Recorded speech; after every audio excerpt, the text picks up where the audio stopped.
کیا یہ prime minister کا رائٹ ہے یا نہیں؟ نواز شریف صاحب کو نکال دیا گیا کہ اس نے آرمی چیف کیوں بدلا؟ عمران خان کے خلاف نواز شریف کو کب نکالا؟ 12 اکتوبر آپ کو یاد ہوگا، انہوں نے آرمی چیف بدلا. صرف آرمی پرائم منسٹر کا رائٹ ہے کہ ڈی جی آئی صاحب کو خود اپوائنٹ کرے. چیف 100 دفعہ بدلے، آپ ان کو جب وہ ہوائی جہاز میں ہے اس ہوائی جہاز کو بھارت نہ بھیجے. ہاں یہ بات ٹھیک ہے، اس کے بعد کی کچھ تو اس کا بھی پھر ایک ریئیکشن آئے گا نا انسٹیٹیوشن سے. آپ اس ریئیکشن کو سپورٹ کر رہے ہیں؟ میں سمجھتا ہوں کہ we missed a golden opportunity and now let's create that opportunity again, but we missed an opportunity. جب خان صاحب کا حکومت کو ہم نے جمہوری طریقے سے ختم کیا، جب ہم نے عدم اعتماد لے کر آیا، تو دی اسٹیبلشمنٹ اسٹیٹڈ کہ ہم اب مداخلت نہیں کرنا چاہتے. ہم سمجھتے No, but we could have achieved that. It was an opportunity that all political parties have missed. And because the events of May 9th, and I was on record, I came to Parliament, May 12th, sorry. May 9th. May 9th. Karachi mein hamara May 12th is also a very significant day. I can understand. I get confused between the two. But میں نے اس وقت بھی میں parliament میں آ کے کھڑا ہو کے میں نے تقریر کیا اور میں نے کہا اس انسیڈنٹ سے خان صاحب نے پی ٹی آئی کو بند گلی میں دکھیل دیا ہے.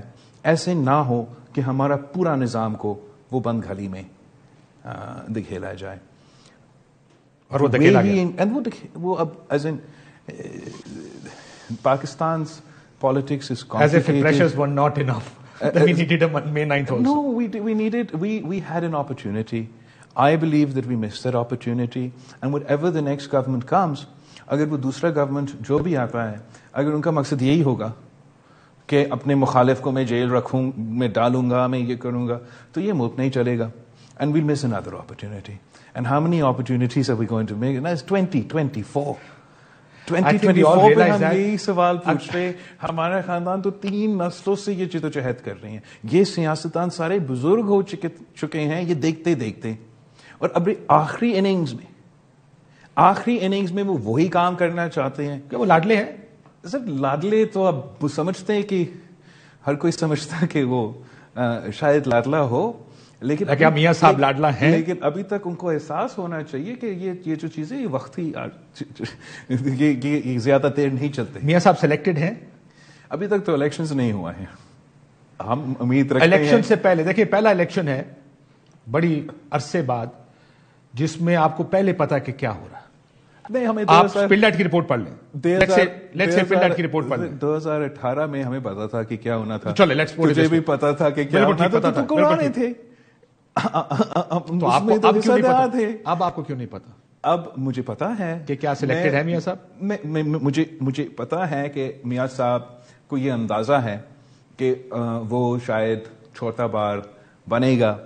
ہر کسی کا حق ہے کہ اندازہ یا یقین ہے ان کو کہ وہ چوتھی بار وزیر اعظم بنے. اگر یقین ہوتا کہ وہ کیمپین تو کر رہا ہوتا. اگر یقین ہے تبھی تو وہ کیمپین نہیں کر رہے ہیں.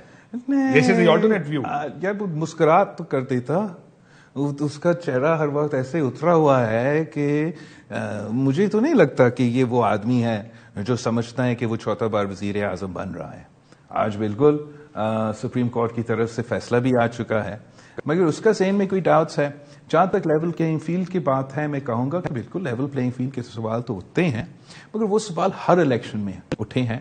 میں نہیں سمجھتا ہوں کہ اس الیکشن میں کوئی زیادہ as in compared to 2018 or compared to any other election, we haven't had any extraordinary اتنا ہی گڑبڑ ہو رہا ہے جتنا پہلا ہی ہوتا رہا. ہمارا امید یہ تھا، ہمارا وانٹ یہ تھا، ہمارا ڈیزائر یہ تھا، خواہش یہ تھا، ایٹ لیسٹ میرا سوچ، میرا نیت جب ہم یہ پورا پی ڈی ایم کا چکر اور سب کچھ شروع ہوا، خواہش یہ تھا کہ ہم اس الیکشن کو پچھلے الیکشن سے بہتر کرا دیتے. اس میں ہم ناکام ابھی تک رہے. یہ پچھلے آپ کہہ رہے ہیں پچھلے سے زیادہ خراب نہیں. میرا اگر آپ مجھ سے پوچھیں گے یہ پچھلے سے زیادہ خراب ہے. کیوں؟ یہ تو ساؤتھ پنجاب محاذ بنا، لوگ توڑے گئے، بنا ساؤتھ سارے بنا ہوا. اس کیس میں بھی یہی ہوا ہے، پارٹیاں بنی ہیں. لیکن اس وقت جو نہیں ہوا وہ اب ہوا ہے کہ لوگ جیل جاتے ہیں، واپس آتے ہیں، پریس کانفرنسز کرتے ہیں، پارٹیاں چھوڑ رہے ہیں. وہ بلے کا نشان لے لیا بھائی، اس نامینیشن پیپر چھینے جا رہے ہیں، وہ پروپوزل سیکنڈر چھینے. Okay, I have an answer to every single thing that you've said. First of all, پچھلے الیکشن میں پریس کانفرنسز کرائے جا رہے تھے. تب خان صاحب کہتا تھا وکٹ گرا دیا، الیکٹیبل آ گیا. نہیں، میں نے اپنا اسپیچ میں فلور آف دا ہاؤس پہ جب عدم اعتماد ہو رہا تھا اور خان صاحب غیر آئینی طریقے سے ہمیں روک رہا تھا، تو اس وقت میں نے کھڑا ہو کر کہا فلور آف دا ہاؤس پہ کہ اب بندوق کے نوک پہ ہمارے جو پیپلز پارٹی کے لوگ تھے وہ پی ٹی آئی میں شامل کروائے گئے. اسی طریقے سے دوسرے سیاستدانوں کی طرف اگر الیکٹورل فارمز چھینے نہیں گئے، پتہ نہیں کیا ہو رہا ہے پنجاب میں. لیکن اس سے زیادہ لوگ، I've got the statistics میں بعد میں آپ سے شیئر کر سکتا ہوں کہ پاکستان کے ہر الیکشن میں 1988 سے لے کے آج تک جو لوگ کے جن کینڈیڈیٹس کے پیپرز ریجیکٹ ہوئے، اگر آپ انالیسس کریں کہ کون سا الیکشن میں سب سے زیادہ فارمز ریجیکٹ ہوئے انکلوڈنگ دس الیکشن، تو 2013 کے الیکشنز میں جب صرف افتخار چودھری صاحب چیف جسٹس تھا زیادہ فارمز ریجیکٹ ہوئے.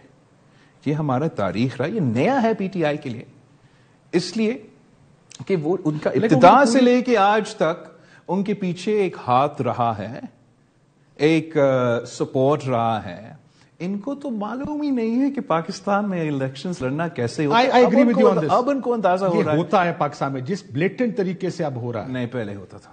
دیکھیں میں بھی اسی ملک میں میں جرنلزم 23 سال سے and I come from very active political background. I've seen all this and I agree with you کہ پاکستان میں یہ ہوتا ہے، لیکن جس بلیٹنٹ طریقے سے اب ہو رہا ہے اس سے پہلے نہیں ہوا. میں کہتا ہوں the system has become naked this time. Do you agree? پچھلے کہاں when was it not naked? But آپ کو کبھی الیکشن کیمپین سے روکا گیا؟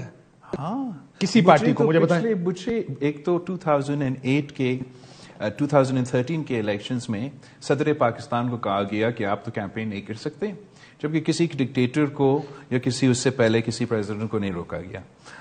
یوسف رضا گیلانی کا بیٹا کو اغوا کروایا گیا اس کو سیبوٹاج کرنے کے لیے، پاکستان پیپلز پارٹی کی کیمپین کو سیبوٹاج کرنے کے لیے.